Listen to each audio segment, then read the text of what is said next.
no listen to no fake news, them can't. Could do all it out and them never fake news. Notice I just be a bad bitch, I get forward from with you. But the one you have be good girl them lazy. She never did a features, I rate it. Never did a features, half naked. Me never did a piggy R things halfway, that's why me give her ratings. She never did a features, half naked. Never did a features, R rated. Me never did a piggy R things halfway, that's why me give her ratings. I know every girl a white material. I know every girl forget the juice in my seed bag. I know every girl me trust to cook my food, nor boil my tea, not even put the milk in the cereal. Me like a catty when me dival. When we wash for cook for clean and no fuss. When she hear me get a new girl, I know that me mean when me say me fight me demons. Multiple wife legally, no illegal. Yeah, straight, me go crazy. I know every catty can be my first lady. I know every press plus body done pay for plus Tatiana no fit in and no Mercedes. When me say oh luxury dolly fi nurse baby, a trouble when luxury dolly turn old lady. So big up every girl we don't lazy. Your body big, but why your mommy donate it? I rate it. Never did a fi dress half naked. Me never did a fi give her things halfway, that's why me give her ratings. She never did a fi dress half naked. Never did a fi dress R rated. Me never did a piggy R things halfway, that's why me give her rating. She now wait pan, money for reach her and donation. She make reach her man donation. 101, but the waist gal a tell her fi leave her man, but she stay strong. She know say them are no friends, them are haters. Them sleep with every man in a the acre. Can't get nobody fi stay long, and want the advice for relation. Baby no listen to no fake news. Them can't keep a man cause them never stay true. Could do all it out and them never pay dues. Never shut them out and them wicked and cruel, eh? Bag a man a rush but them just a get yours. Everything them have them did a fear blows. Instagram live them nude for the views. Baby that I know you though. Sure, I rate it. Never did a pictures half naked. Me never did a piggy R things halfway, that's why me give her ratings. She never did a features half naked. Never did a features R rated. Me never did a piggy R things halfway, that's why me give her ratings. One wish.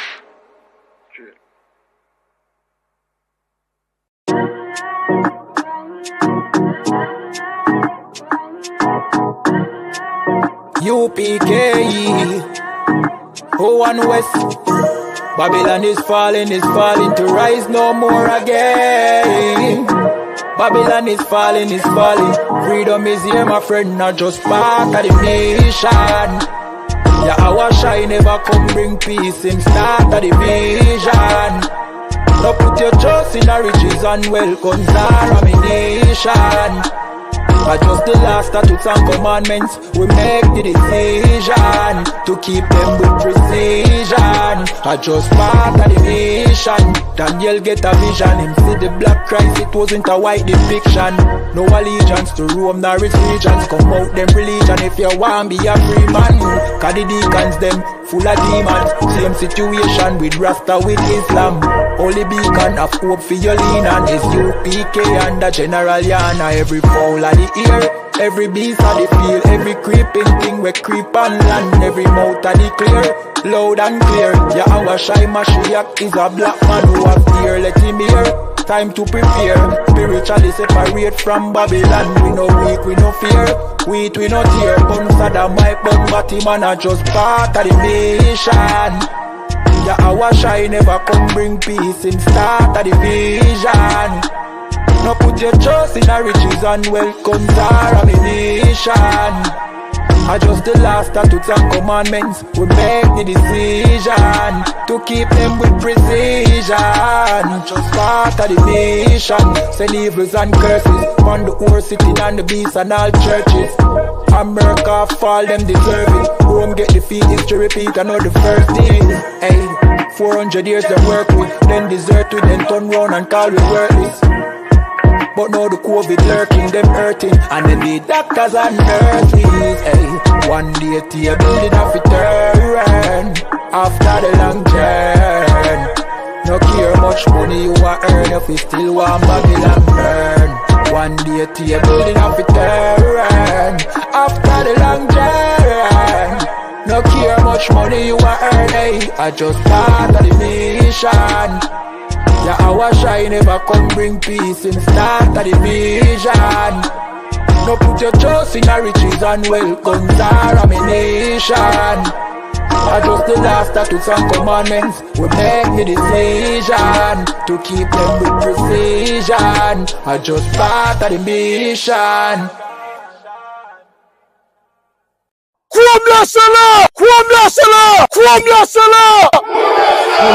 Seriously, you're looking for a Christ man, the one who anointed with the Lord, with the Spirit of the Lord, to do His will. I'm that nigga.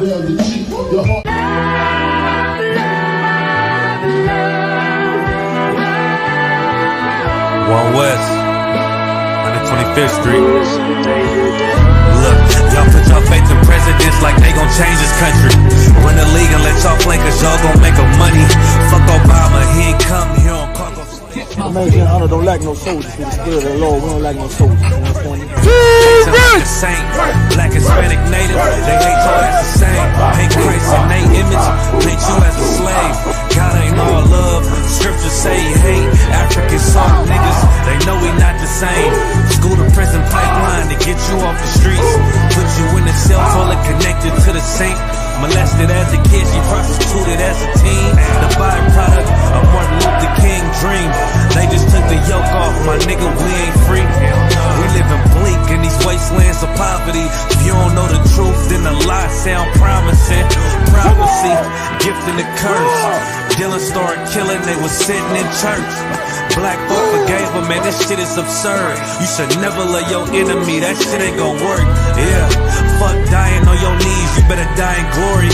Man, I joined the UVK, taught me the art of warring. I took a nigga life like mine to be recognized. I feel that pain every day, it can't be reconciled.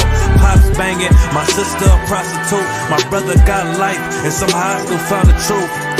War ready, no cowards, no excuse. Fuck reparations, you can't bandage no open wounds. Blood on the leaves, body swing hung from a noose. I was on a run in Nashville and I found the truth. I called the school, classes being held by the shock on my life. I want to be a gangster like a cop.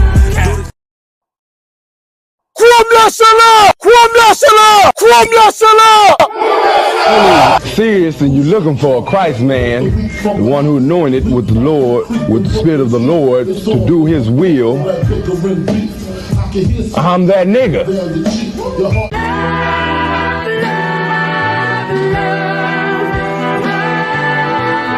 One West, 125th Street.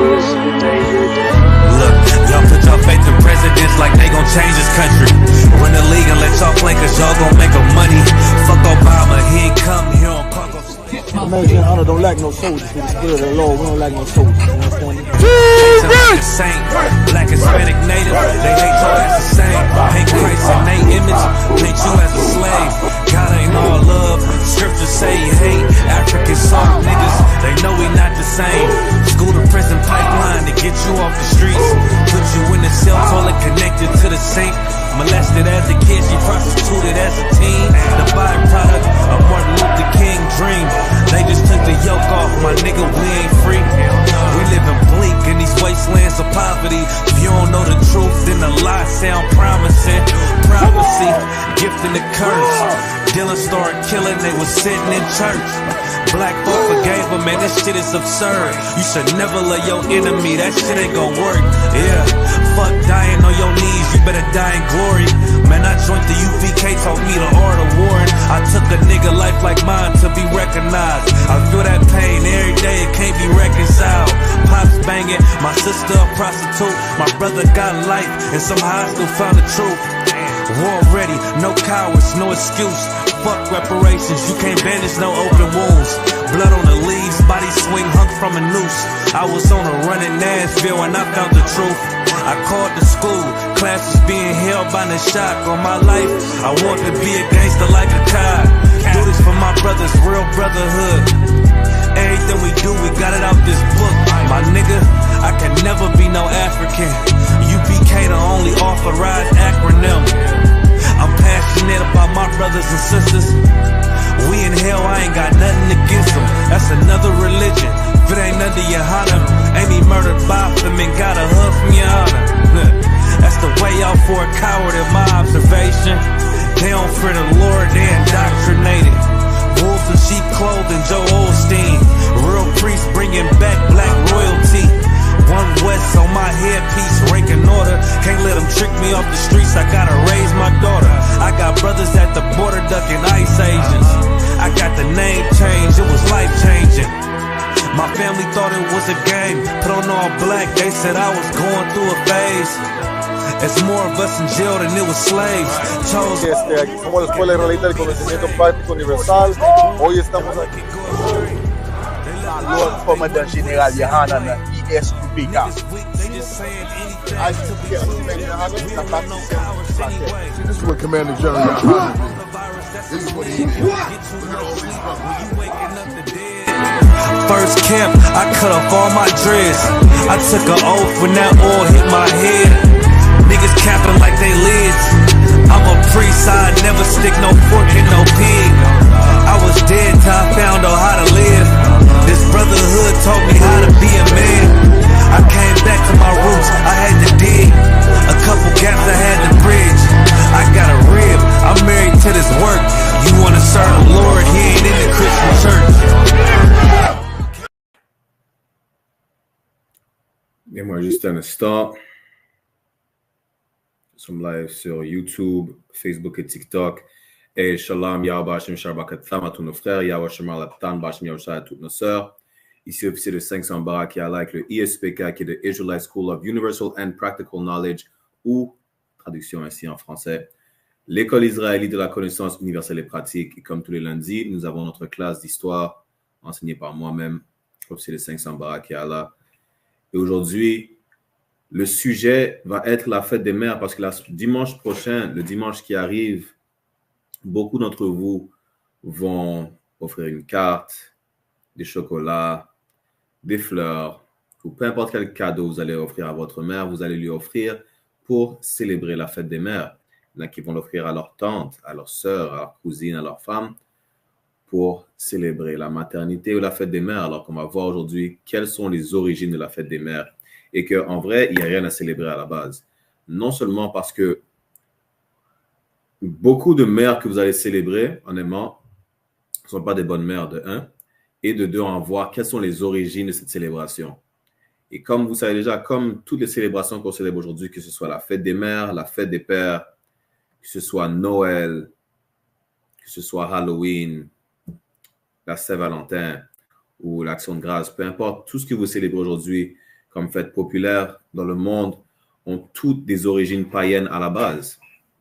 Mais, pour question d'argument, même si ce n'aurait pas d'origine païenne, beaucoup de mères que vous allez célébrer ne méritent même pas d'être célébrées, sont de très mauvaises mères.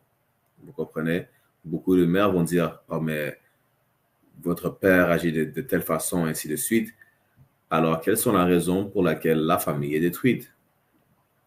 Vous comprenez? C'est premièrement.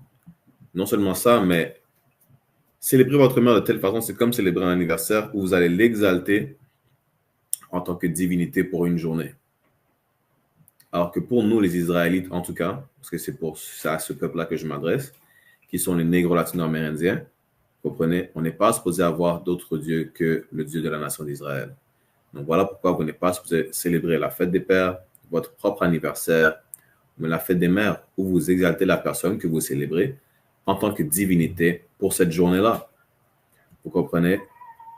Même vous allez voir que le fait que vous célébrez la fête des mères la semaine prochaine, comme chaque année, okay, qui la plupart du temps, ça va être le 12 mai la plupart du temps, vous allez voir que même ça, c'est suivre après votre oppresseur. Beaucoup d'entre vous ne savent pas que pourquoi on célèbre la fête des mères autour du même jour chaque année. C'est à cause que c'est une blanche qui a décidé de nommer ce jour-là fête des mères dans les Amériques. Vous allez voir que même si la date peut varier, par exemple en Amérique du Sud, nous sommes au Paraguay, ils vont célébrer la fête des mères le même jour de l'indépendance pour célébrer les femmes qui faisaient partie de leur indépendance. À la fin, vous allez voir que ça n'a rien à voir avec les femmes en général, ça n'a rien à voir avec être une mère. C'était à la base, que ce soit Anna Jarvis, qui est celle qui a décidé la date de la fête des mères d'aujourd'hui, ou non, vous allez comprendre que, comme, encore une fois, ce n'est qu'une fête païenne. OK? Et on va aller voir ça tout de suite. Pour ceux qui veulent voir les articles que je vais partager, vous pouvez aller sur notre chaîne YouTube. Nous sommes live sur ISPK Haïti, ISPK Montréal, ISPK France et ISPK Martinique. Ou vous pouvez aller sur Facebook, ISPK Montréal, France ou Martinique pareillement pour voir les articles qu'on va partager. OK? Donc, donnez-moi juste un instant. Je vais prendre l'article pour vous. Et s'il y en a qui ont des questions, des commentaires, n'hésitez pas à les mettre dans le chat. Vous comprenez? Ta-da-da-da. On va commencer avec cet article-là.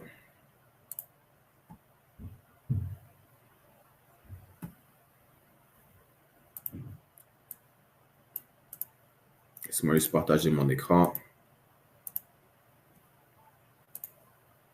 Ça vient de Britannica, donc je vais vous le traduire en français. La fête des mères, qui est la fête en l'honneur des mères célébrée dans les pays du monde entier. Dans sa forme moderne, la fête trouve son origine dans les États-Unis. Pourquoi sa forme moderne? C'est parce que c'est la date que vous allez célébrer la semaine prochaine. Ça a son origine dans les États-Unis. Vous allez voir pourquoi. Où il est observé le deuxième dimanche de mai. De nombreux autres pays célèbrent également cette fête à cette date, tandis que certains la célèbrent à d'autres moments de l'année. Au Moyen-Âge, ça s'est développé la coutume de permettre à ceux qui s'étaient éloignés de rendre visite à leur paroisse d'origine et à leur mère le dimanche de l'Atéar, le 4e dimanche du carême. C'est devenu le dimanche des mères en Grande-Bretagne, ce qu'ils appellent Mothering Sunday, par exemple, au Royaume-Uni, en Grande-Bretagne, où elle s'est poursuivie jusqu'au temps moderne, même si elle a été largement remplacée par la fête des mères. Donc, au fil des années après, le nom Mothering Sunday, ou le dimanche des mères, est devenu la fête des mères. Et la date a changé dépendamment des régions, mais c'est exactement pareillement la même célébration. Et Shalom Mia, c'est pas Shalom, c'est Shalom, mais merci de venir en classe encore. Donc, encore une fois, la fête des mères, vous allez voir que même si le nom a changé, la date a changé dépendamment des régions, ça va être juste la même célébration à la base. OK? Et encore une fois, la date qu'on a, qui est le 2e dimanche de mai, ça a été adopté à partir des États-Unis à la base. Vous allez voir pourquoi. Donc, Anna Jarvis, qui est de Philadelphie, dont la mère avait organisé des groupes de femmes pour promouvoir l'amitié et la santé, est à l'origine de la fête des mères moderne, de la date que vous avez aujourd'hui, que vous allez célébrer la semaine prochaine. C'est une femme, Anna Jarvis, qui a décidé que cette date-là allait être la fête des mères. En tout cas, dans les Amériques.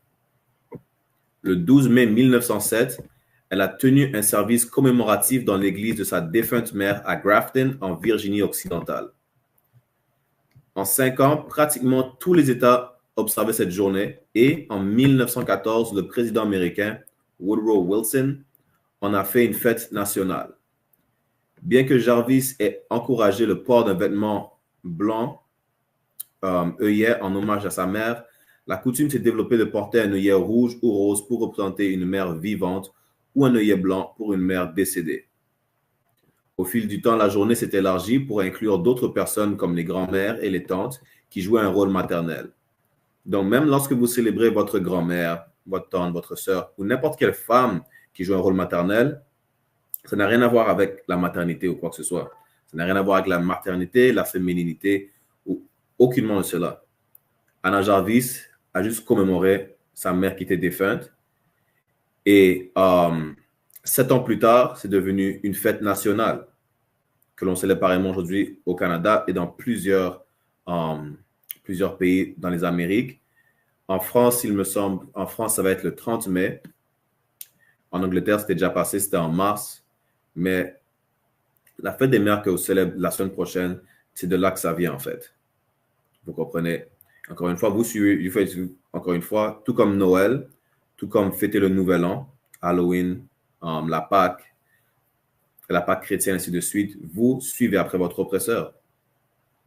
C'est une blanche qui vous a dit que on va célébrer la fête des mères le 2e dimanche de mai et vous ne faites que suivre après votre oppresseur. Donc, ne pensez pas, oui, vous fêtez ça parce que vous trouvez une excuse. Oh, mais moi, je célèbre ma mère, ainsi de suite. Mais regardez d'où viennent ces origines-là à la base. Parce que pendant l'esclavage, il n'y avait pas de fête des mères à la base pendant l'esclavage. En tout cas, pour nous, il n'y a pas de fête des mères. Où est-ce que vous pouvez montrer qu'on fêtait la fête des mères pendant l'esclavage?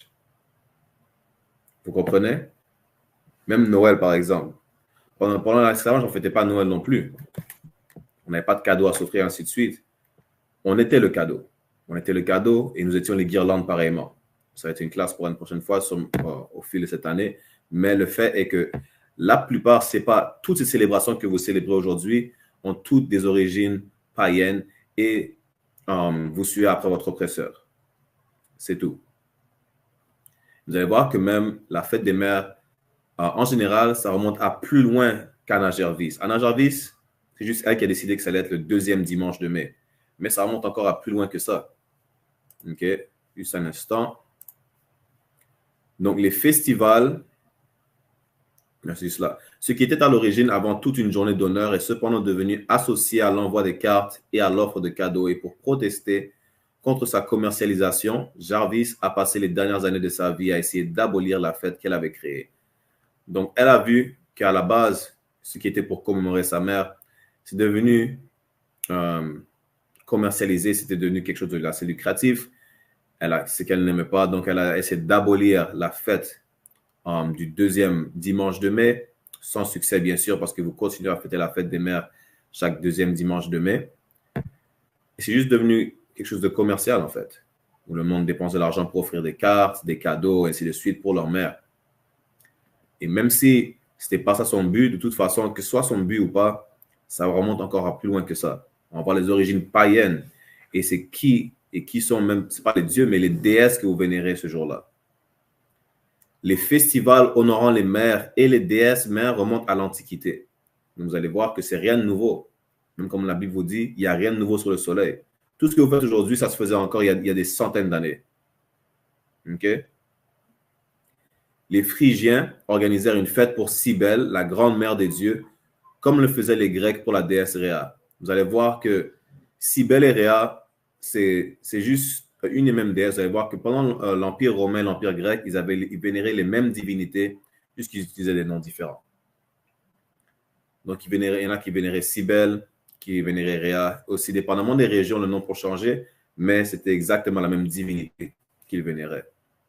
Et voilà d'où vient la fête des mères à la base. C'est vénérer les déesses mères. Ça vient depuis l'Antiquité, même depuis l'Empire babylonien, lorsque vous vénérez Sémiramis et Tammuz, lorsque vous célébrez Noël pareillement. Vous comprenez? Encore une fois, il n'y a rien de nouveau sous le soleil. De même, les Romains ont adapté la pratique à leur propre panthéon. Certains pays ont continué à observer des fêtes anciennes, par exemple Durga Puja, qui honorait la déesse Durga, qui reste une fête importante en Inde. Ce que vous ne savez pas, c'est que même en Inde, ils célébraient la fête des mères d'une certaine façon en vénérant leur déesse Durga. Vous comprenez?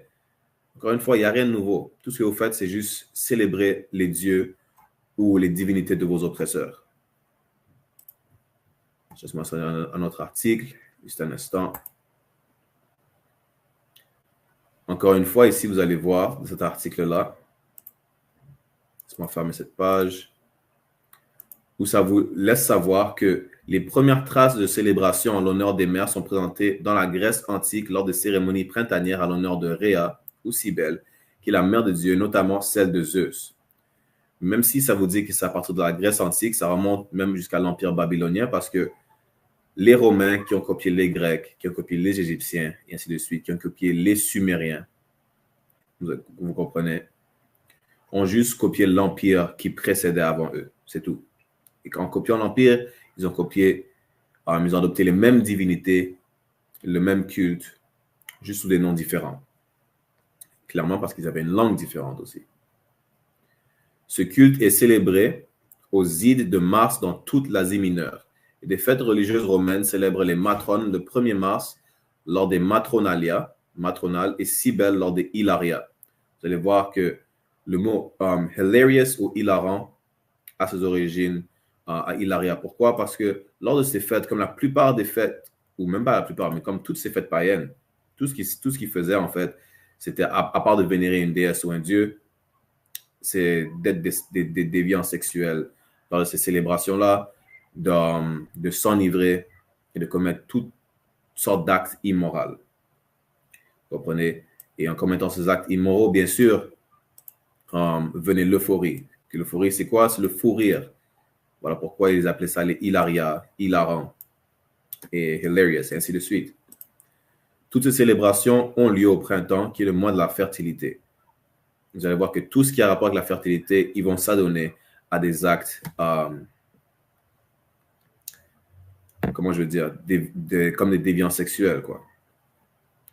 Il est possible que les premiers chrétiens aient vénéré la Vierge Marie en assimilant les cultes de ces déesses païennes, mais il leur était plus facile d'associer ces fêtes à des célébrations dédiées aux mères en raison des questions théologiques concernant sa virginité. Donc, après que vous allez voir que le culte chrétien commençait à célébrer la Vierge Marie, soi-disant elle était vierge, ce qu'elle n'était pas, c'est juste le dogme chrétien ou catholique. Vous comprenez? Et comme les Romains, après, il me semble que c'était pendant une réforme, je n'oublie c'est quelle réforme exactement, mais ils ont commencé à assimiler toutes leurs célébrations païennes sous l'Église, en fait. Donc, la célébration de Sémiramis et de Tammuz est devenue Noël. Ils ont dit que c'était la fête de Jésus. Vous allez voir que la fête des mères, lorsqu'ils voulaient vénérer Marie, c'est devenu la fête des mères. Qu'est-ce qu'on vient de voir encore? La Pâque. Toutes leurs vénérations et célébrations païennes, ils les ont mis sous l'Église et commencé à dire, au lieu de l'appeler ça des célébrations païennes, on va appeler ça des fêtes religieuses. Et on va les renommer en tant que fête des mères, ou Noël, ou la Pâque. Qu'est-ce qu'ils célèbrent encore? La Pentecôte, ainsi de suite. Le Vendredi Saint. Mais à la fin, vous allez voir que ça n'a rien à voir avec la Bible, ça n'a rien à voir avec... et tout ça, ça va avoir des célébrations païennes, c'est tout.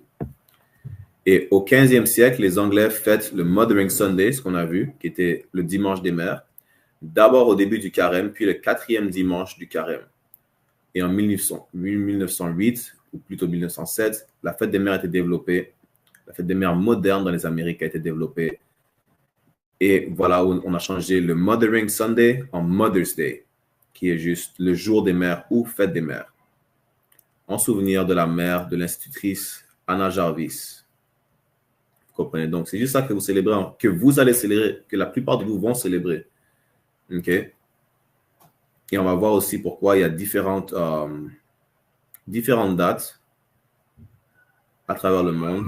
Et je vais vous donner une explication de qui étaient ces déesses-là. OK? Qui étaient Rhea et Cybèle. Encore une fois, rien que des déesses païennes. Donnez-moi juste un instant.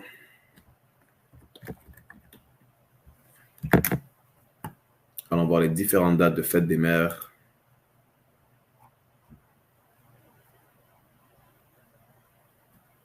Et si vous avez des questions, n'hésitez pas à les poser.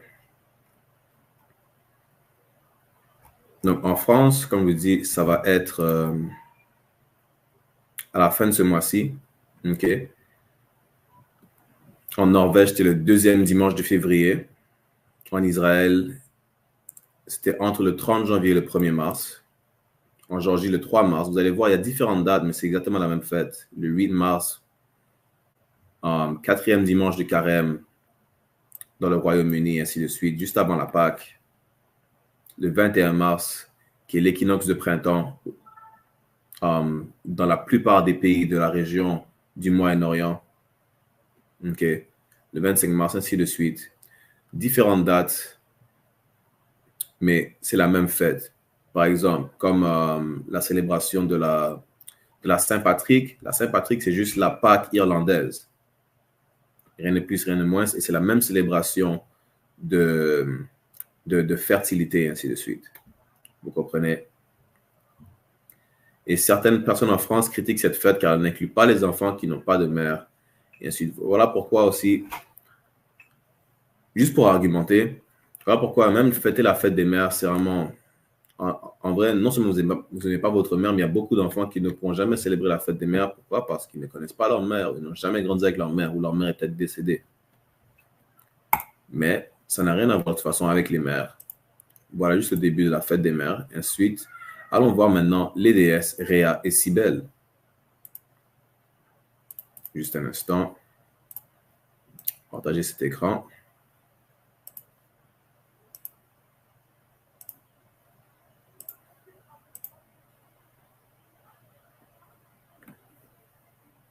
Et voilà pourquoi aussi vous célébrez ces femmes aujourd'hui, alors que Dieu a dit de célébrer personne d'autre que lui-même, de vénérer qui que soit que lui-même, parce que vous mettez tellement d'importance dans la fête des mères à cause de l'indoctrination de l'Église romano-catholique qui vous fait célébrer tout ce qui est féminin à la base.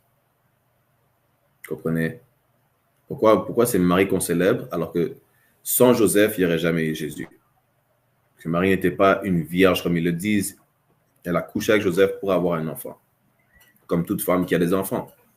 Vous comprenez? C'est juste à cause du dogme de l'Église romano-catholique que vous commencez à célébrer ou vénérer la fémininité de tout être sur terre.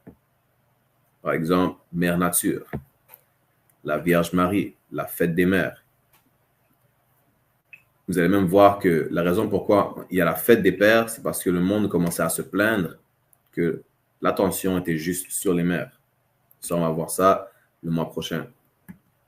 Donc, le mythe de Rhea et Cybèle, Méter Théon, qui veut dire mère des dieux, était un titre de la déesse grecque Rhea et de la phrygienne Cybèle. Vous allez voir que c'est juste la même déesse, en vrai, sous deux différents noms. Elle apparaît souvent dans les mythes comme un amalgame des deux déesses. Comme je vous dis, c'est la même déesse sous différents noms. En particulier dans les histoires liées à la grande mer de Samothrace, au mont Ida en Troade, au mont Dindymène en Bithynie et au mont Sipylos de Lydie, région couvrant le mont phrygien et grec. Pour rendre les choses encore plus confuses, le maître Théon de Samothrace était souvent identifié avec Déméter, la grande mère du mont Ida, et la Troade avec Aphrodite. Les histoires de leur romance avec Lasion et Anchise, respectivement, font écho aux contes phrygiens plus anciens d'Attis et Cybèle. Les mythes propres aux Rhea grecs et aux Cybèles phrygiens sont décrits sur 2 pages séparées. Juste un instant, on va descendre un peu plus. Alors, là où ça parle de leur vénération. Ça va être une classe assez courte, juste pour vous rappeler que n'allez pas célébrer la fête des mères. Vous pouvez aimer votre mère chaque jour. N'allez pas aimer votre mère à un jour qui a été donné par l'oppresseur, en fait. Juste un instant.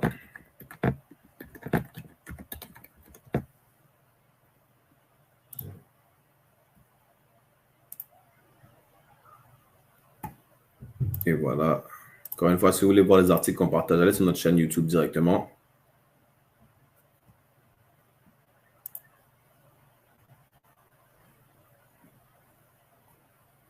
Voilà. Rhea et Zeus, Gaïa et Uranus avaient prévu leur fils qui était destiné à faire face au même sort que son père était détruit par ses enfants.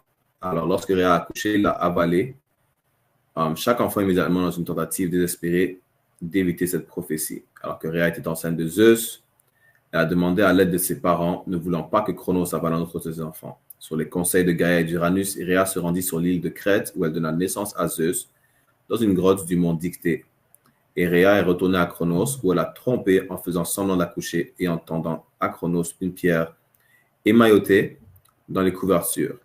Vous comprenez? Donc pourquoi est-ce que Rhea est célébrée? Parce que Rhea, la mère de Zeus, a fait en sorte que Zeus a mis naissance à Zeus. Zeus a été épargné, n'a pas été tué par son père. Voilà pourquoi il la célèbre aujourd'hui. Voilà pourquoi il célèbre la soi-disant maternité.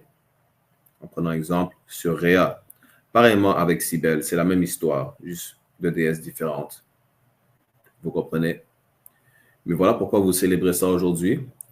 Et l'Église qui a incorporé ça dans son dogme religieux, après avoir, suite à ça, a nommé ça le Dimanche des Mères ou Mothering Sunday. Et c'est devenu la fête des mères qu'on a aujourd'hui, en fait. Vous comprenez? Alors qu'on n'est pas supposé adopter ni religion, ni coutume de nos oppresseurs. Même la Bible vous dit, n'adoptez pas la coutume de vos oppresseurs. Bien sûr, elle parle aux Israélites, n'adoptez pas la coutume de vos oppresseurs, ne prenez pas exemple sur les autres nations. Comprenez, on va voir ça vite fait. Dans Jérémie chapitre 10, verset 2. Ainsi parle l'Éternel, n'apprenez pas la voie des païens. Quelle est la voie des païens? Toutes leurs coutumes. Célébrer la fête des mères, célébrer la fête des pères.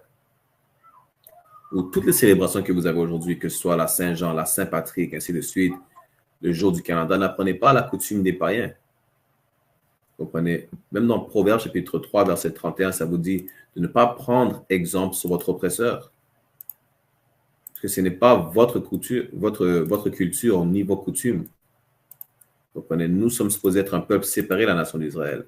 Notre coutume, nous avons un code moral qui est de suivre les commandements de Dieu. Ce n'est pas pour tout le monde, seulement pour nous. Ce qui nous empêche de vénérer d'autres dieux. Voilà comment vous savez que n'importe quel chrétien, n'importe qui prétend suivre la Bible ou quoi que ce soit, vraiment sont les hypocrites et ne suivent pas la Bible. Pourquoi?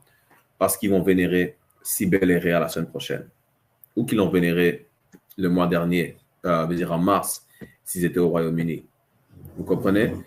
Tous ceux qui célèbrent Noël, ça n'obéissent pas au commandement de Dieu et ne suivent pas la Bible.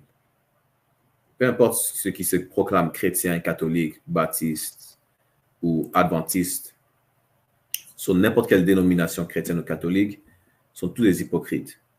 Voilà pourquoi on dit même que les musulmans sont chrétiens pareillement. Pourquoi? Parce qu'ils font exactement la même chose que les chrétiens, mais la seule différence, c'est quoi? C'est qu'ils parlent arabe. C'est tout. Parce que combien de musulmans vous connaissez qui ne vont pas célébrer la fête des mères? Ils vont tous le faire pareillement. Vous comprenez?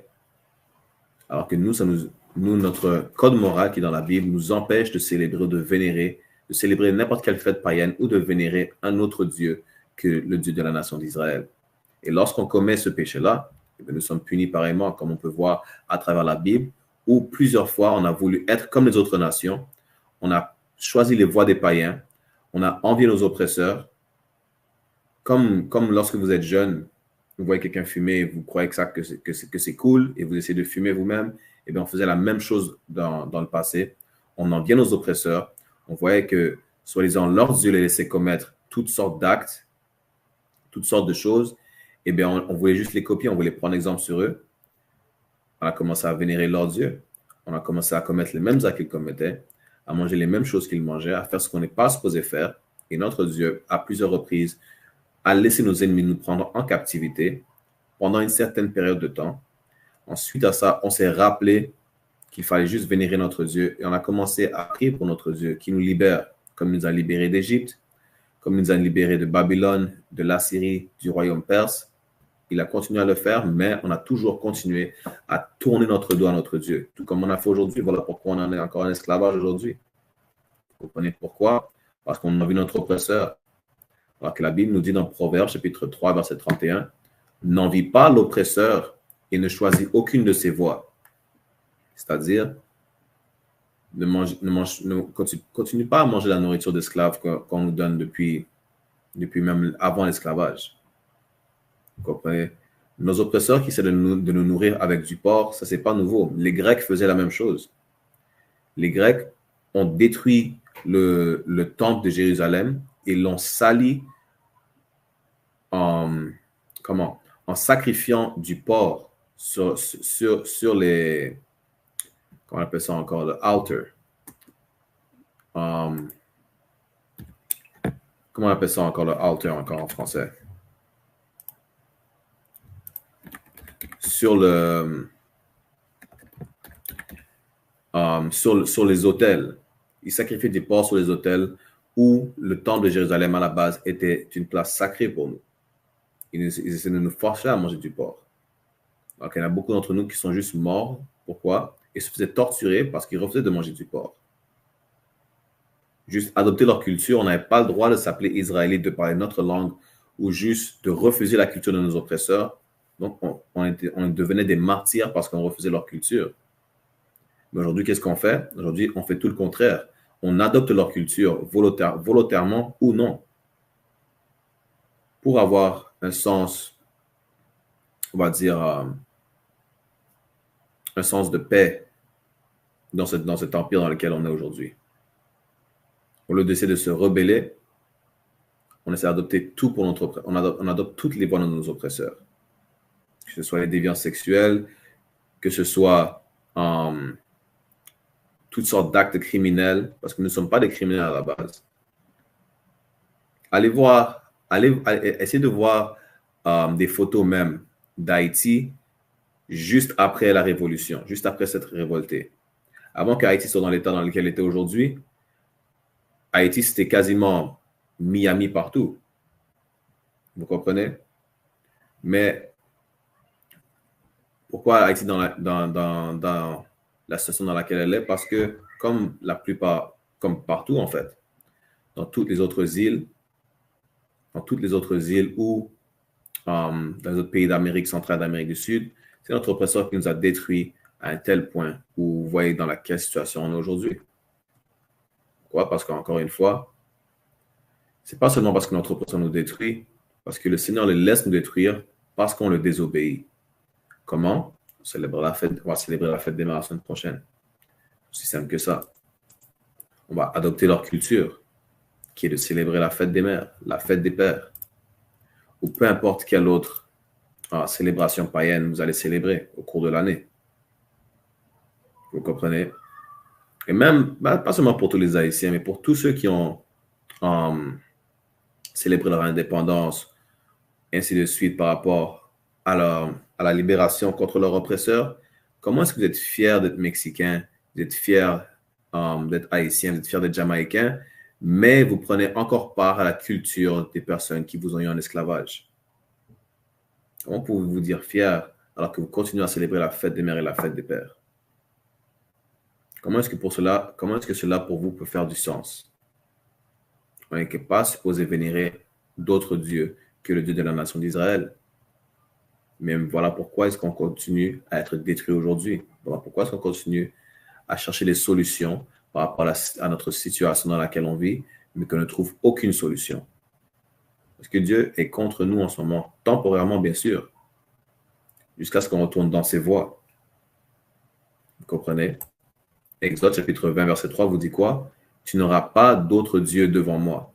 Alors que la semaine prochaine, non seulement vous allez exalter votre mère en tant que divinité, mais beaucoup de vous l'ignorez. Vous allez aussi la vénération des déesses Réa et Cybèle. Donc, vous faites totalement l'opposé de ce que Dieu vous dit de faire. Vous comprenez? C'est comme si un parent vous dit, je suis le seul parent que tu vas obéir. Je suis le seul adulte que tu dois obéir. Vous allez commencer à obéir n'importe quel adulte qui vous dit de faire quoi que ce soit dans le monde. Sauf que votre père ou votre mère sera fâché contre vous, va essayer de vous punir d'une façon ou d'une autre. Et comment Dieu nous a punis, il nous a fait tomber toutes les malédictions de Deutéronome chapitre 28 sur nous. Parce qu'on a désobéi. Aussi simple que ça. Vous comprenez?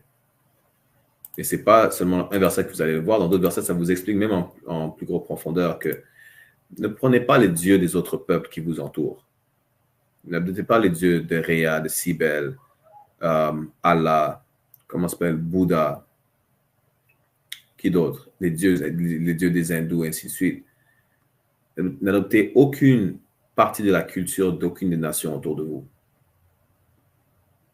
Voilà comment à la base, lorsque Salomon régnait, voilà comment le royaume d'Israël a été divisé. Pourquoi? Parce que Salomon, qui a décidé de se marier hors de sa nation, qui a pris des femmes étrangères qui étaient des femmes non israélites, a commencé à vénérer leur Dieu. Et il a péché contre Dieu et Dieu a dit, tu sais quoi?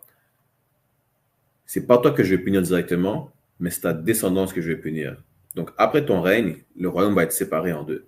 Ça, je vais vous le montrer aussi. Donne-moi juste un instant. On va vite faire dans Deutéronome, chapitre 6, verset 14, où ça vous dit, « Vous n'irez pas après d'autres dieux parmi les dieux des peuples qui vous entourent. » Qu'est-ce que vous faites quand vous vénérez Cybèle et Réa? Vous vénérez les dieux gréco-romains. Les dieux des peuples qui nous entourent. Les dieux des peuples qui nous ont eu en esclavage, qui nous ont eu en captivité. C'est ça que vous faites. Et voilà pourquoi on est détruit encore aujourd'hui. Voilà la raison exacte pour laquelle Salomon, voilà la raison pourquoi laquelle le royaume a été divisé lors du règne de Salomon. Parce que non seulement il a pris les femmes étrangères qui étaient non israélites, okay, qui est un péché, mais de deux, il a commencé à vénérer leur Dieu. Alors que Dieu nous dit de ne pas vénérer aucun autre Dieu que Dieu de la nation d'Israël. Voilà pourquoi aussi on est interdit de se marier avec d'autres nations que la nôtre. Vous comprenez? Laissez-moi vous montrer ça, après je vais vous montrer où le péché de Salomon. En Deutéronome chapitre 7, on va commencer au verset 1 par question de contexte. Quand l'Éternel, ton Dieu, te fera entrer dans le pays dont tu vas le posséder et qu'il aura chassé devant toi de nombreuses nations, les Hittites, les Girgazites, les Amoréens, les Cananéens, les Phérésiens et les Hivites et les Jébusiens, 7 nations plus grandes et plus puissantes que toi. Donc ça, ce ne sont pas des nations individuelles, ce sont vraiment juste des tribus africaines qui étaient dans le territoire que l'on allait posséder, que le Seigneur allait nous donner. Okay? Verset 2. Et quand l'Éternel, ton Dieu, les délivrera devant toi, tu les frapperas et les détruiras complètement. Tu ne feras aucune alliance avec eux et tu ne leur feras pas preuve de miséricorde. C'est-à-dire qu'on ne fera aucune alliance et qu'on ne leur montrera aucune pitié, on va complètement les détruire et les anéantir. Okay? Deutéronome chapitre 7, verset 3. Tu ne feras pas non plus de mariage avec eux et tu ne donneras pas ta fille à son fils et ne prendras pas sa fille pour ton fils. C'est-à-dire qu'on ne se mélange pas entre nations. La nation d'Israël ne se faisait que marier des Israélites. Okay, donc, si vous êtes haïtien, haïtienne de la tribu de Lévi, vous n'êtes pas nécessairement obligé de vous marier avec quelqu'un d'autre de la tribu de Lévi. Vous avez 12 tribus dans lesquelles vous pouvez choisir. Allez vous marier avec Benjamin, allez vous marier avec Siméon, quelqu'un de la tribu de Issachar, peu importe, mais restez entre Israélites. N'allez pas donner votre fille à une nation étrangère et n'allez pas prendre pour votre fils une fille d'une autre nation étrangère pareillement. Vous allez voir pourquoi, non seulement parce que Dieu l'a dit, mais aussi il va vous dire pourquoi il a dit ça aussi. Deutéronome 7, verset 4. Car ils détourneront ton fils de ma suite pour qu'il serve d'autres dieux. Parce que vous allez vous marier avec une autre nation et vous allez adopter leur culture. Et qu'est-ce qui est part de leur culture est de servir leur Dieu, d'adopter leur Dieu, de vénérer leur Dieu. Voilà pourquoi il nous est interdit de marier hors de notre nation, pour ne pas adopter la culture des autres nations que l'on va marier. C'est aussi simple que ça. Et c'est ça que Salomon il a fait. Salomon a décidé de marier hors de sa nation. Salomon a marié la fille de Pharaon, des Africaines, il a marié des Moabites, des Ammonites, des Édomites, et ainsi de suite. Et il a commencé à servir les dieux des femmes qu'il a mariées. Parmi ces Édomites-là, ça peut être n'importe quel Édomite, ça peut être des Grecs ou des Romains pareillement. Et il aurait pareillement commencé, juste un exemple, il aurait commencé à vénérer Réa et Cybèle. Pourquoi? Parce qu'il aimait ces femmes.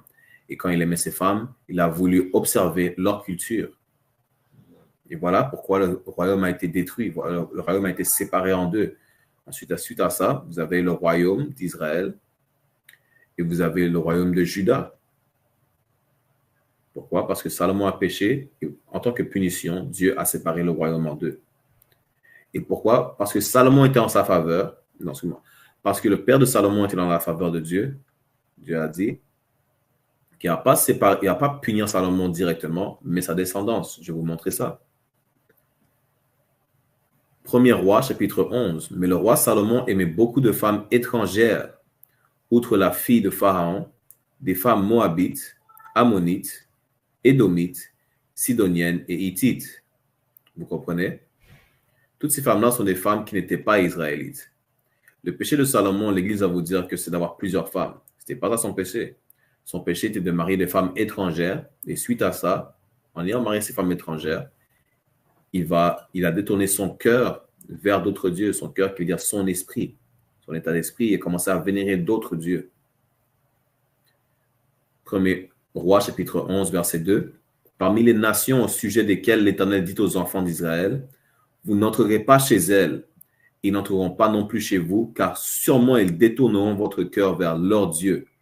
Et Salomon s'est attaché à elle avec amour, parce qu'il aimait ses femmes, il a commencé à observer leur culture et vénérer leur Dieu. Allons au verset 4. Car il arriva lorsque Salomon était vieux que ses femmes détournèrent son cœur vers d'autres dieux et son cœur n'était pas parfait envers l'Éternel, son Dieu, comme l'était le cœur de David, son père. Voilà le péché de Salomon. Il a marié des femmes étrangères, ce qu'il n'était pas supposé faire. Il a commencé à vénérer leur Dieu. Pourquoi? Parce que Salomon était devenu vieux. Salomon a vieilli, la vieillesse a pris le dessus et il n'avait pas le temps d'argumenter avec ses femmes pour dire non, je ne vais pas vénérer ton Dieu. Il s'est juste laissé faire à un moment donné. Il a commencé à vénérer le Dieu païen de ses femmes. Car Salomon suivit Astarté, la déesse des Sidoniens, et Milcom, l'abomination des Ammonites. Vous comprenez? Voilà, il a commencé à vénérer d'autres dieux. Et Salomon bâtit un haut lieu pour Kémosh, l'abomination de Moab, sur la colline qui est devant Jérusalem, et pour Molech, l'abomination des enfants d'Ammon. Donc, ce n'était pas juste un ou deux dieux, même peu importe s'il vénérait juste un dieu païen. Il a tourné son dos à Dieu, au Dieu de la nation d'Israël, au Dieu de ses ancêtres.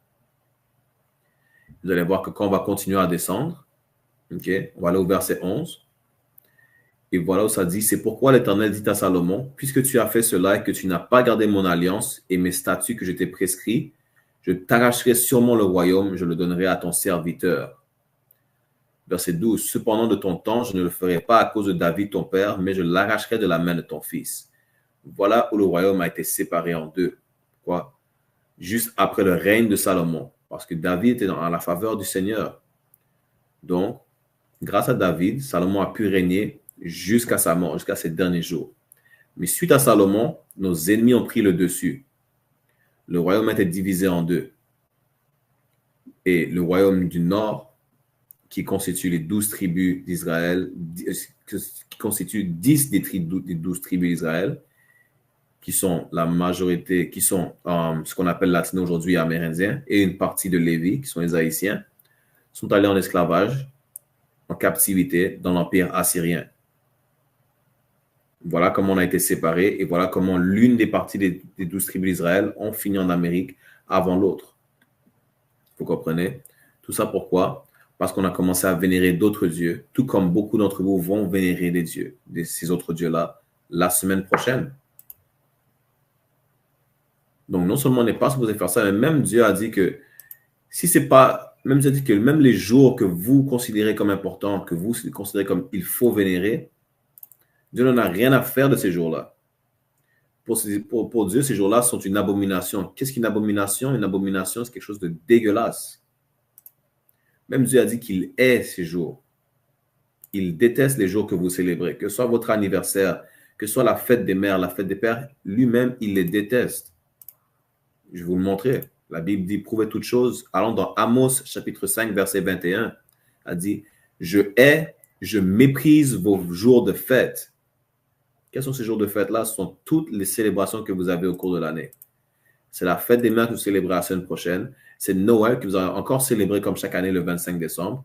Le jour de l'an. Okay? Et je ne sentirai pas dans vos assemblées solennelles. Dieu n'en a rien à faire de vos jours. Pourquoi?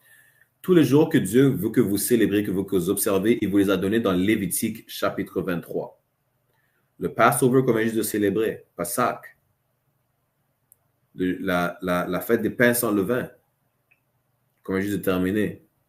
La fête des premiers fruits. Vous comprenez? Vous avez des fêtes à célébrer, vous avez des célébrations, vous avez des commémorations, vous avez des rassemblements, mais vous préférez célébrer les rassemblements que votre oppresseur vous a donnés. Au lieu de célébrer les fêtes et les commémorations que Dieu vous a dit de célébrer et de commémorer à chaque année. Encore, il a dit quoi? Il a dit, je hais, je méprise vos jours de fête. Et je ne sentirai pas dans vos assemblées solennelles. Allons dans les apocryphes. Même lui, il a dit que qu'est-ce qui rend un jour plus important qu'un autre? Je vais vous le montrer. Ecclésiastique, chapitre 33, verset 7. Pourquoi un jour surpasse-t-il un autre alors que toute la lumière de chaque jour de l'année est celle du soleil? Qu'est-ce qui rend un jour plus important qu'un autre? Pourquoi observer un jour comparé à tous les autres jours qui sont dans l'année? La seule raison pourquoi vous le faites, c'est parce que votre oppresseur vous a dit de le faire. Encore une fois, comme on a vu plus tôt, pourquoi est-ce qu'on célèbre le deuxième dimanche de mai, la fête des mères? Parce que Anna Jarvis, une Américaine, a juste commémoré la mort, c'est juste rappelé de sa mère qui était morte. Le deuxième dimanche de mai en 1907. En 1914, c'est devenu un jour national. Voilà la seule raison pourquoi vous allez célébrer la semaine prochaine. Alors que la Bible vous dit, pourquoi est-ce qu'il y a un jour qui surpasse un autre? Pourquoi un jour est-il plus important qu'un autre? Alors que la lumière de chaque jour de l'année est celle du soleil. Qu'est-ce qui rend un jour différent d'un autre? Ecclésiastique chapitre 33, verset 8. Par la connaissance du Seigneur, il se distinguait. Voilà qu'est-ce qui rend un jour plus important qu'un autre. C'est la connaissance du Seigneur. C'est le Seigneur qui rend un jour plus important qu'un autre. Vous comprenez? Ce n'est pas votre oppresseur qui vous dit, à chaque deuxième dimanche de mai, on célèbre la fête des mères. Chaque 25 décembre, on célèbre Noël. Chaque 1er janvier, on va célébrer le Nouvel An, alors que le Nouvel An n'est pas au milieu d'une saison. Vous comprenez? À chaque quoi? C'est en septembre, octobre, et vous allez célébrer l'Action de grâce, qui est vraiment juste la commémoration du génocide amérindien. Vous allez célébrer, ceux qui sont aux États-Unis vont célébrer le jour d'indépendance, le 4 juillet, le 1er juillet, le jour du Canada, ainsi de suite. Alors que pendant le 4 juillet, on était encore esclaves. Et qu'est-ce qu'il y a à célébrer? Pourquoi le jour du Canada est-ce qu'on le célèbre? Alors que le Canada a été fondé sur un génocide et sur l'esclavage des Amérindiens et des Noirs. Pourquoi vous célébrez ces jours-là? Pourquoi vous observez ces dates-là? Parce que votre oppresseur vous dit de le faire. Comme beaucoup d'entre vous vont célébrer la Saint-Jean, il y en a qui ont célébré la Saint-Patrick, alors que vous ne faites que célébrer, observer les jours qui sont importants pour votre oppresseur. Si c'est important pour votre oppresseur, c'est important pour vous. Voilà l'esprit que beaucoup d'entre vous avez aujourd'hui. Alors qu'on vient de voir qu'est-ce qui rend un jour plus important qu'un autre. Ecclésiastique, chapitre 33, verset 8. Par la connaissance du Seigneur, il se distinguait et il modifiait les saisons et les fêtes. C'est le Seigneur qui modifie les saisons et les fêtes. Vous comprenez? Verset 9.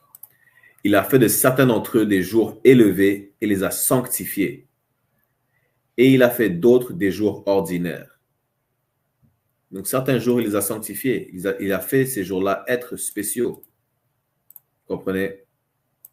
Le Passover, le jour de la fête des pains sans levain. Ces jours-là sont spéciaux. Pas le 12 mai. Tout ce que vous avez comme jour spécial, vous allez trouver dans Lévitique, chapitre 23. Voilà les jours que vous devrez célébrer.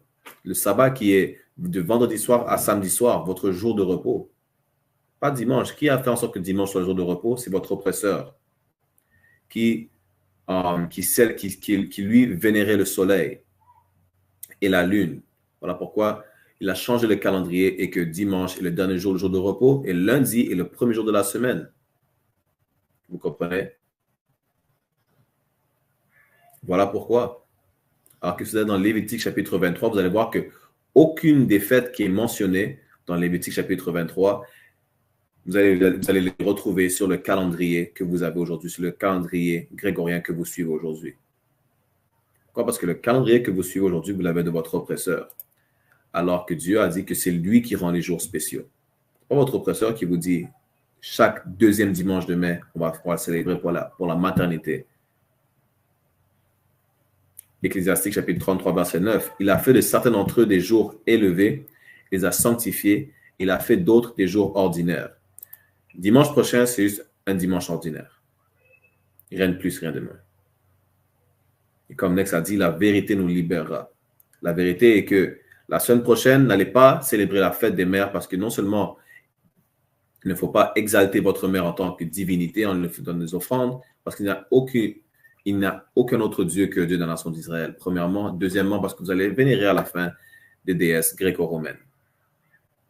Et que seul Dieu rend un jour spécial. Pas votre oppresseur, pas Anna Jarvis, ni les Grecs, ni les Romains. Seul le Dieu de la nation d'Israël vous dit qu'est-ce qu'il faut célébrer et quand il faut le célébrer. Vous comprenez? Rien de plus, rien de moins.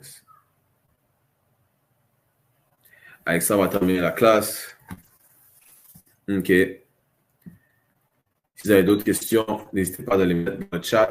Laissez-moi voir, je n'ai pas trouvé un dernier verset pour vous. Donnez-moi juste un instant.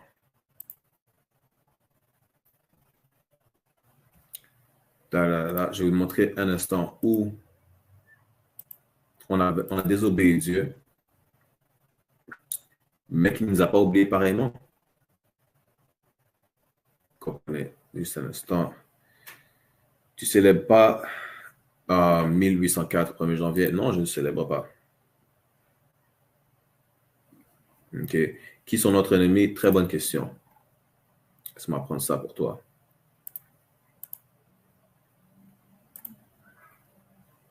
On va aller dans Deutéronome, chapitre 28, verset 68. Voilà, d'abord 28, verset 49 en premier. OK? Question de contexte.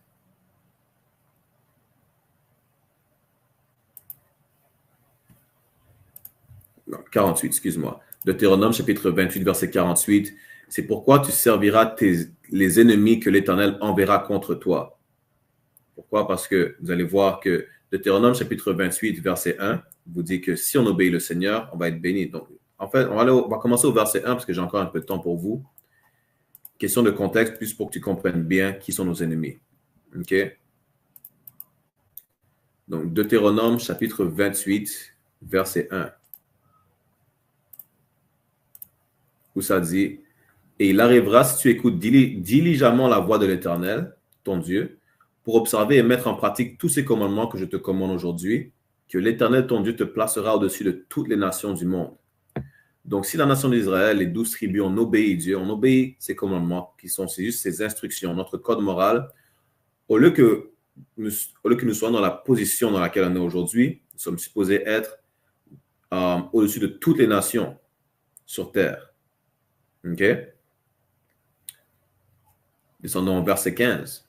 « Mais il arrivera que si tu n'écoutes pas la voix de l'Éternel, ton Dieu, donc si on désobéit le Seigneur, pour veiller à mettre en pratique tous ces commandements et ces statuts que je te prescris aujourd'hui, que toutes ces malédictions viendront sur toi et t'atteindront. » Et on va voir, après le verset 15, vous allez voir toutes les malédictions qui sont tombées sur nous et qui nous ont atteints.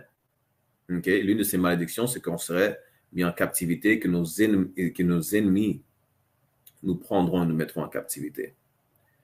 Verset 48. « C'est pourquoi tu serviras tes ennemis que l'Éternel enverra contre toi. Dans la faim, dans la soif et dans la nudité et dans le manque de toutes choses, et il mettra un joug de fer sur ton cou jusqu'à ce qu'il t'ait détruit. » Vous comprenez? On va voir qui sont nos ennemis ensuite.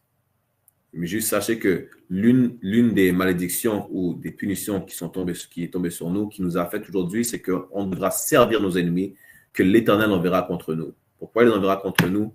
Parce qu'on a désobéi, donc il ne sera plus notre protection comme il l'a été auparavant. Donc n'importe qui pourra nous atteindre.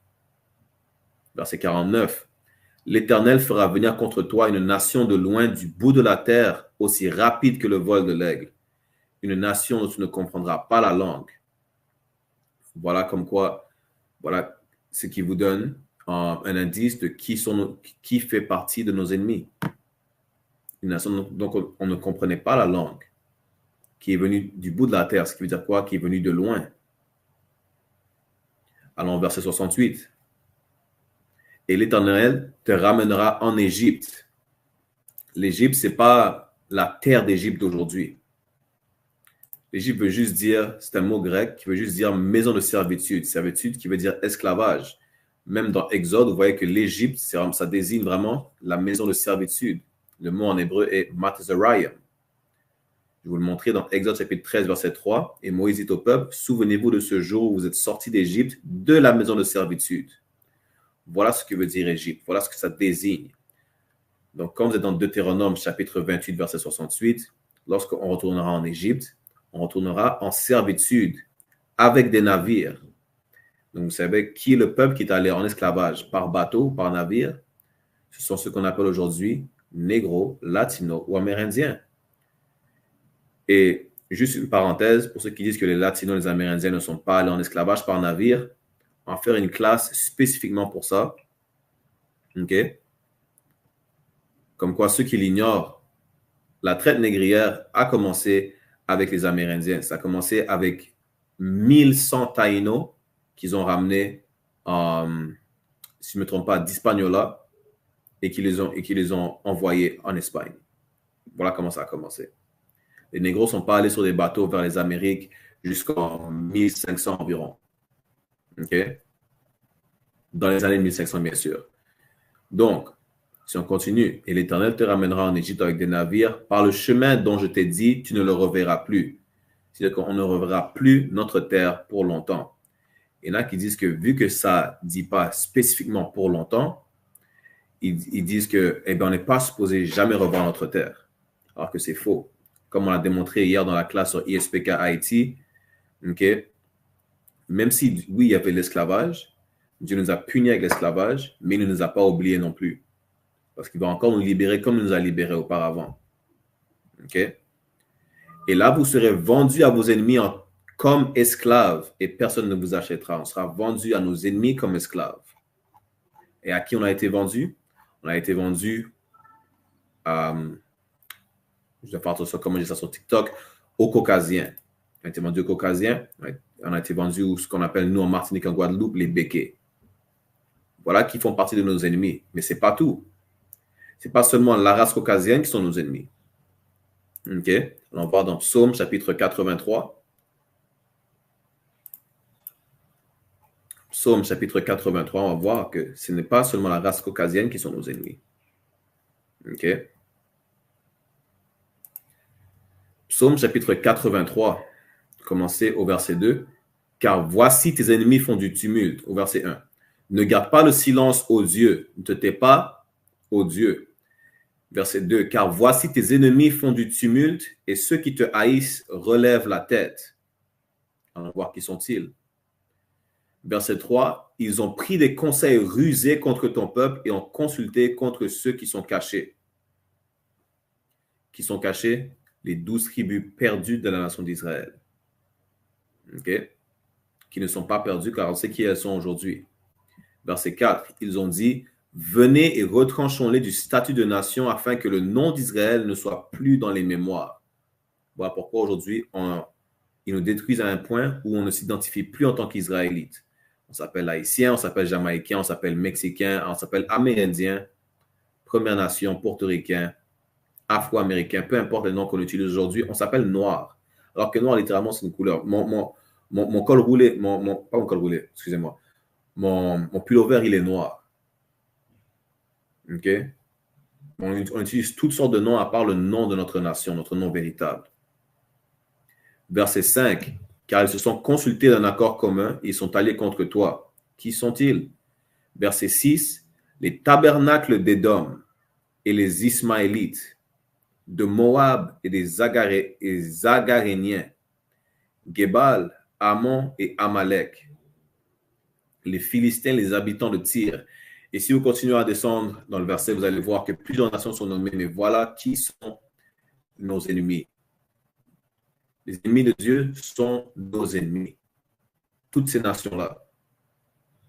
Donc, ce n'est pas seulement les Édomites, c'est les Ismaélites aussi. Qui sont les Ismaélites, les descendants d'Ismaël? Qui sont les Arabes d'aujourd'hui? Moab. Qui sont Moab? Les Moabites, ce sont les Asiatiques. Je ne sais plus quel groupe asiatique, mais ce sont eux. Vous comprenez? Et ainsi de suite. Les Philistins. Qui sont les Philistins? Le mot Palestine, ça vient du mot Philistine, Philistin. Vous comprenez? Mais ce ne sont pas les Palestiniens d'aujourd'hui. Car les Palestiniens d'aujourd'hui, il y en a qui sont des Arabes, il y en a qui sont des descendants des Grecs. Lorsque les Grecs sont venus et ont envahi cette partie du Moyen-Orient et de l'Afrique du Nord. Beaucoup d'Arabes dans ces régions-là sont en fait des Édomites. Mais quand ça parle de Philistins, dans Psaume chapitre 83, ça parle des Philistins que David a combattu, comme David et Goliath, qui était une tribu africaine. Vous comprenez? Voilà qui ça parle. Tout ce, juste pour que vous compreniez mieux en plus grosse perspective, parce que je ne réponds pas seulement annexe, tous ceux qui sont non-israélites sont nos ennemis. S'ils ne nous ont pas eu en captivité directement, ils ont pris part à notre oppression d'une façon ou d'une autre. Vous comprenez? C'est juste ça, en fait. Donnez-moi juste un instant.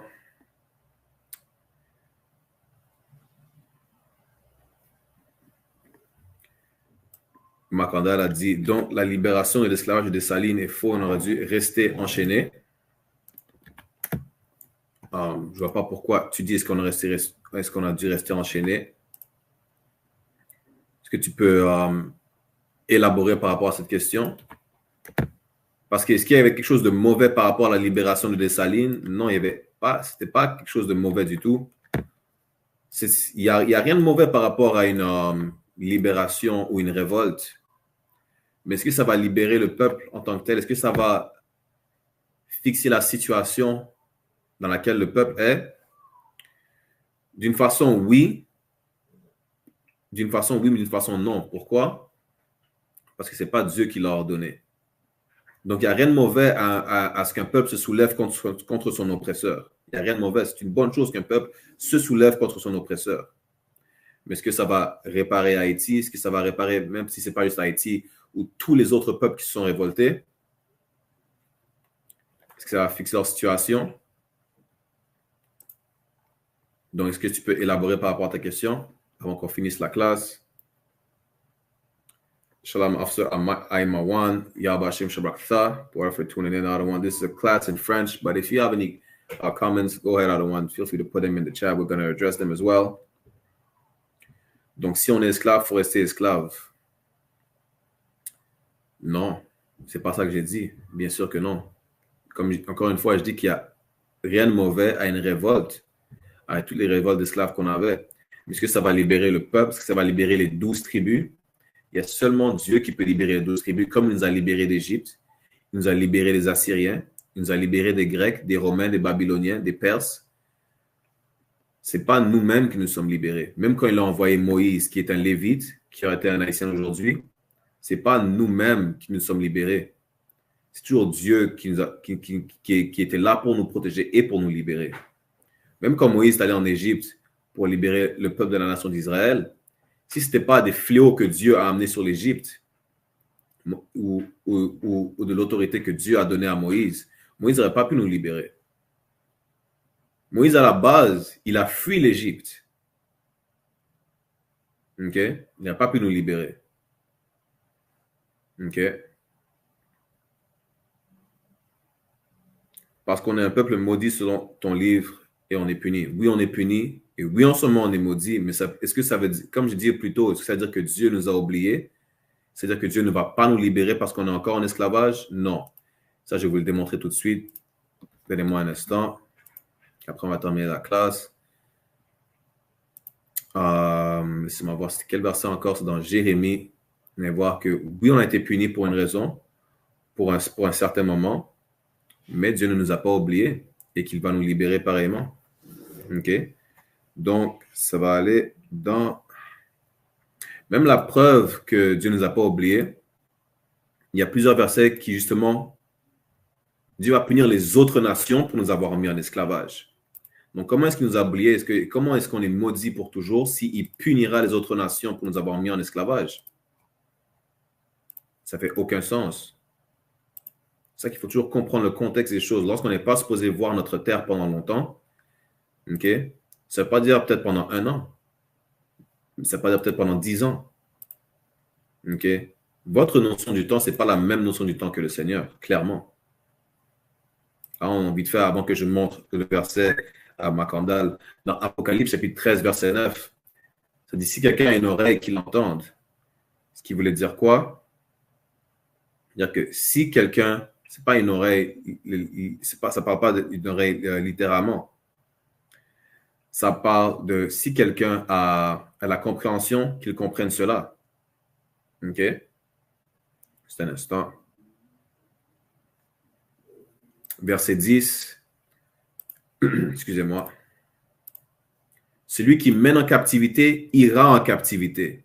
Donc, comment est-ce que le Seigneur nous a oubliés? Comment est-ce que nous sommes maudits pour toujours si clairement celui qui mène en captivité devra être puni en allant en captivité à son tour? Comprenez? Celui qui tue par l'épée doit être tué par l'épée. Et voici la patience et la foi des saints. Donc, est-ce qu'il y avait quelque chose de mauvais par rapport à la libération de Dessalines? Non. Mais voici la patience et la foi des saints. Notre patience est que c'est Dieu qui va nous libérer de notre captivité pareillement. Est-ce que c'est quelque chose de mauvais qu'il a fait, Dessalines? Non. Comme tout peuple qui est opprimé, il n'y a rien de mauvais à vouloir libérer son peuple. Vous comprenez? Mais ce n'est pas Dieu qui le fait, ça va être limité pareillement. Donc, juste un instant, je prends le verset pour Macandal vite fait. Da-da-da. Si je ne me trompe pas, non, ce n'était pas Jérémie, c'était Ézéchiel. Des fois, je me mêle un peu. On va aller dans Ézéchiel 39.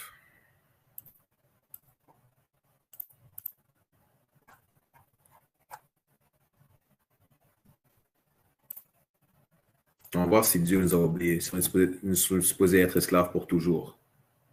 Ézéchiel chapitre 39, verset 25. Vous commencez vers 25. C'est pourquoi ainsi parle le Seigneur Dieu. Maintenant, je te ramènerai à la captivité de Jacob. J'aurai pitié de toute la maison d'Israël et je serai jaloux de mon saint nom. Dieu aura pitié de nous. Même s'il nous ramène notre captivité, il aura pitié de nous. Pourquoi? Parce que comme tout parent qui punit son enfant, vous croyez qu'un parent aime punir ses enfants? Vous comprenez? Un parent n'aime pas punir ses enfants. Tout comme Dieu, il n'a pas aimé nous foutre en esclavage à plusieurs reprises. Parce que c'est pas notre première captivité, c'est notre dernière captivité, mais ce n'était pas la première. On était captifs en Égypte encore, par les Assyriens, les Babyloniens, ainsi de suite. Vous comprenez? Mais vous croyez que Dieu a toujours aimé de voir son peuple être opprimé, de voir un peuple commettre des atrocités contre son peuple à lui? Non, il n'a pas aimé ça. Vous comprenez? Donc, il aura pitié envers Jacob et envers toute la maison d'Israël. Jalov, donne-moi un instant, je vais répondre à ta question, je vais juste répondre à Macandal vite fait. Ézéchiel chapitre 39, verset 26. Après cela, ils ont porté leur honte et toutes leurs offenses par lesquelles ils ont commis des offenses contre moi, alors qu'ils habitaient en sécurité dans leur pays et que personne ne les effrayait. À chaque fois qu'on est en sécurité, à chaque fois qu'on est bien dans le coin où on tourne toujours notre dos au Seigneur. Et voilà pourquoi on continue à être détruit. Voilà pourquoi il nous a remis en esclavage à plusieurs reprises. Vous comprenez? On porte nos offenses contre nous. On sait ce qu'on a fait de mal. Verset 27. Quand je les aurai ramenés du peuple et que je les aurai rassemblés hors des pays de leurs ennemis et que je serai sanctifié en eux aux yeux de nombreuses nations. Sanctifié qui veut dire être séparé. Les autres nations vont être témoins de ce qui arrive, vont être témoins de notre libération. Il va nous ramener du peuple, il va nous sortir des pays de nos ennemis. Il va nous libérer de notre captivité. Vous comprenez? Il ne nous a pas oubliés, on n'est pas maudit pour toujours. Comme si vous punissez votre enfant, est-ce que vous allez punir votre enfant pour toujours jusqu'à la fin de ses jours? Vous n'allez pas punir votre enfant jusqu'à la fin de ses jours. Vous allez lever sa punition à un moment donné. Eh bien, ce n'est pas la première fois, ce n'est pas la dernière fois non plus. Ça va être la dernière fois, excusez-moi. Ce n'est pas la première fois, mais ce sera la dernière fois où notre punition sera levée parce que ça va être notre dernière captivité. Car après cet empire dans lequel nous sommes aujourd'hui, l'empire qui va suivre va être le royaume de Dieu, va être notre empire. Vous comprenez? On ne va plus pécher comme on péchait auparavant. Verset 28. Alors ils sauront que je suis l'Éternel leur Dieu, qui les a conduits en captivité parmi les païens, mais je les ai rassemblés dans leur propre pays et je n'y ai plus laissé aucun d'eux. C'est Dieu qui nous a conduits en captivité parmi les païens pour nous punir, mais il va nous sortir et nous rassembler dans notre propre pays. Vous comprenez? Pourquoi ils ont été punis? On a été punis parce qu'on a désobéi Dieu. Voilà pourquoi. Comme on a vu dans Deutéronome, chapitre 28, verset 15, si on le désobéit, voilà comment il va nous punir en nous infligeant des malédictions. L'une de ces malédictions est de retourner en esclavage, comme nous étions en esclavage en Égypte. OK? Je vais juste prendre un verset de plus. Je réponds à ton autre question que tu as posée plus tôt. Ça va être Isaïe, juste un instant.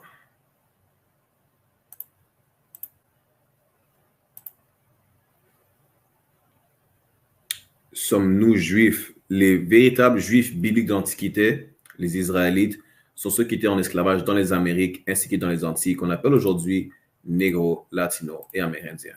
Donc, si tu es descendant de négro, latino, amérindien, du côté de ton père, tu es un véritable juif ou israélite.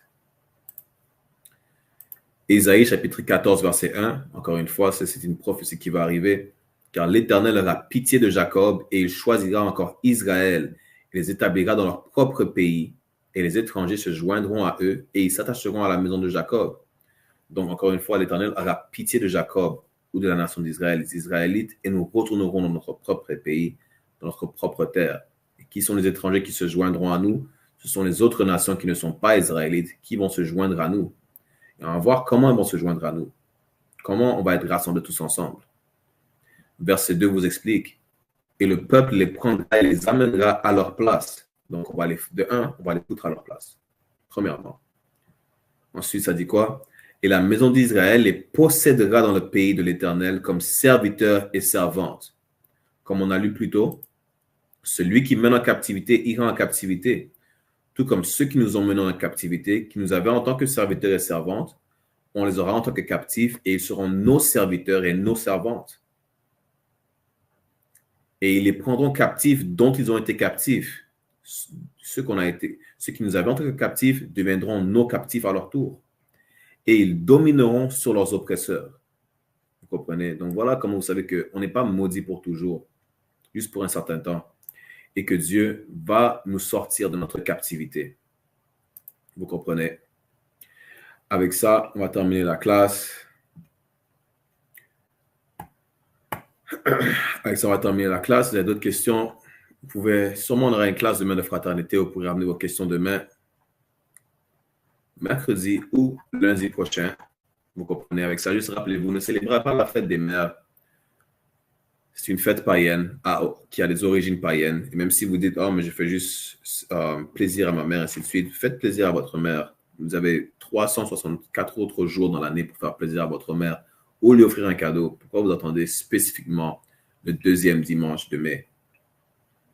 Jalov, il me semble que j'ai répondu à tes questions. Pourquoi on a été puni? Parce qu'on a désobéi le Seigneur. Deutéronome chapitre 28, verset 15, te l'explique. Je vais te le prendre pour toi vite fait. Est-ce que nous sommes les vrais juifs? Les vrais juifs bibliques de l'Antiquité sont les descendants des négro latino-amérindiens du côté de leur père, des 12 tribus d'Israël. Voilà qui sont les vrais juifs. Ce ne sont pas les imposteurs qui oppriment les Palestiniens. Okay? Pourquoi on a été punis? Deutéronome chapitre 28, verset 15 t'explique que « Mais il arrivera que si tu n'écoutes pas la voix de l'Éternel, ton Dieu, pour veiller à mettre en pratique tous ces commandements et ces statuts que je te prescris aujourd'hui, que toutes ces malédictions viendront sur toi et t'atteindront. » Tu peux continuer à lire jusqu'au verset 68 qui t'explique les malédictions qui nous ont atteintes, qui va inclure l'esclavage. Okay. Et comme on vient juste de lire dans Ézéchiel chapitre 39, verset 39, verset 28, « Alors ils sauront que je suis l'Éternel leur Dieu, qui les a conduits en captivité parmi les païens. » On a été conduits en captivité parmi les païens parce qu'on a désobéi notre Seigneur. Mais je les ai rassemblés de leur propre pays, je n'y ai plus laissé aucun d'eux. Et là, le Seigneur nous a sortis de captivité, il ne nous a plus remis en captivité. OK? Donc, encore une fois, d'autres questions, on va garder vos questions pour la semaine prochaine. Si vous ne voulez pas attendre jusqu'à la semaine prochaine, n'hésitez pas de nous envoyer un message en privé avec vos questions, ainsi de suite. Si demain tout va bien, on aura une classe de fraternité à la même heure, 5 heures de l'après-midi. Sinon, on va faire ça la semaine prochaine. Et lundi prochain, on se revoit avec la suite de nos classes d'histoire autour de 5h, 5h30, heure de l'Est. Si vous voulez faire partie de l'école, si vous voulez avoir des bénéfices de l'école, cliquez sur le lien de présence sur le chat YouTube et Facebook sur ISPK France, ISPK Montréal, ISPK Martinique, ISPK Haïti sur YouTube.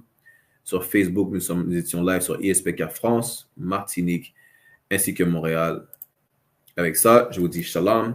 Yahweh Ba'ashim Yashar Brakatam. À tous nos frères, que dire shalom. Yahweh, au nom de Yahweh Shai, soyez bénis. À tous nos frères, à toutes nos sœurs, dis shalom. Yahweh Shamar, Alathan Ba'ashim Yahweh Shai, que dire shalom.